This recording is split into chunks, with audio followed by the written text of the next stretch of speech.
My name is Sangjun. I'm working with the Professor Utkan Demirci. He and me work with the XYZ stage to make a 3D structure of a cell.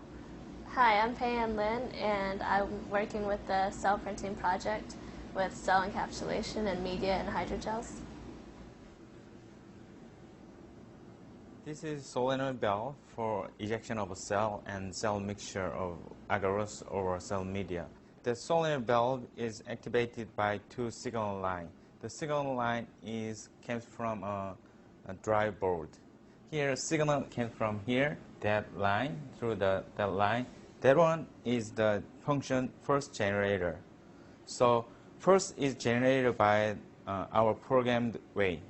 So if you want to change the pulse, you can change the program with that switches line. Or you can control that pulse generator to computer. The solenoid valve is open and closed by the electric signal, but the cell is supplied through that line. The cell and the media or agarose gel is supplied through the syringes. The syringe is inside of the water inside of the syringe is pressurized by the air. The pressurized air is supplied from a tank, like here, the line, so the little line, and the pressurized air is supplied through the air filter. The air filter is discriminate the dust and other kind of the dirt. That is pulse generator we call.